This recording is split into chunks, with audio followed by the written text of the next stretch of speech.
आज हम एक बहुत बड़ी सरकारी स्कीम पीएमकेवीवाई की ऑडिट रिपोर्ट के पन्ने पलटने वाले हैं और जो आंकड़े सामने आए हैं वो वाकई में चौंकाने वाले हैं। तो सवाल यह है कि प्रधानमंत्री कौशल विकास योजना की असलियत क्या है। चलिए इसकी सच्चाई जानते हैं।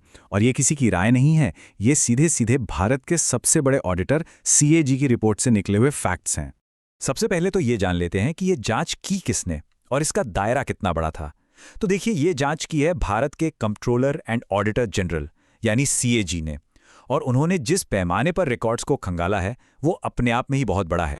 आप सोचकर देखिए, सीएजी ने स्किल इंडिया पोर्टल पर मौजूद लगभग 96 लाख लोगों के रिकॉर्ड्स को चेक किया। जी हां, 96 लाख। ये समझने के लिए कि इस प्रोग्राम का जमीन पर आखिर असर क्या हो रहा है। अब यहां से कहानी बहुत दिलचस्प हो जाती है। जब ऑडिटर्स ने इस मैसिव डेटा को खंगालना शुरू किया तो उन्हें क्या मिला? जो मिला वो हैरान करने वाला था। रिपोर्ट में यह पाया गया कि 90 लाख से ज्यादा लोगों का जो बैंक अकाउंट डेटा था, उसमें से 94.5% डेटा इनवैलिड था, यानी अमान्य। मतलब लगभग सभी का। यह नंबर सुनने में भी अविश्वसनीय लगता है। और देखिए, अमान्य का मतलब कोई छोटी मोटी टाइपिंग की गलती नहीं थी। डेटा में बाकायदा 0 लिखा था, या जगह खाली छोड़ दी गई थी, या फिर 11 11 11 11 और 1 2 3 4 5 6 जैसे प्लेस होल्डर नंबर डाले गए थे। ये साफ था कि ये असली बैंक अकाउंट्स तो हो ही नहीं सकते। और कहानी यही नहीं रुकी। ऑडिट में एक और अजीब बात सामने आई। सिर्फ 12,122 बैंक अकाउंट्स को 52,381 अलग अलग लोगों के नाम पर बार बार इस्तेमाल किया गया था। एक ही अकाउंट, हजारों लोग। तो इसका सीधा सीधा मतलब क्या है?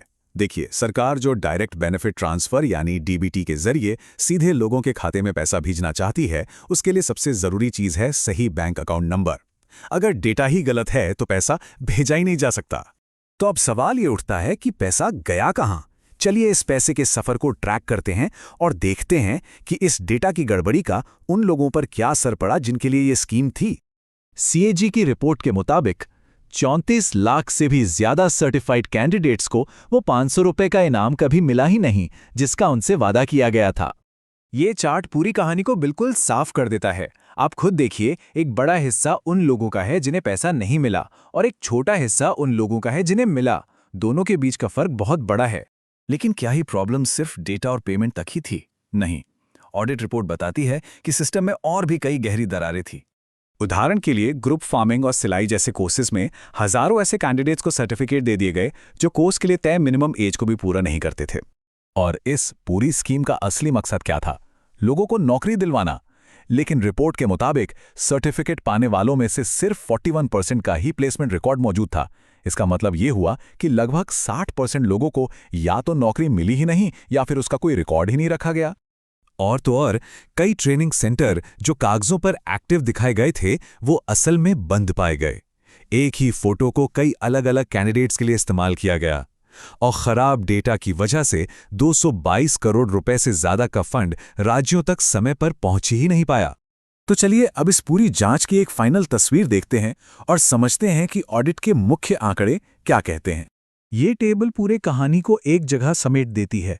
करीब 96 लाख लोगों के रिकॉर्ड की जांच हुई। 94.5% का बैंक डेटा अमान्य मिला।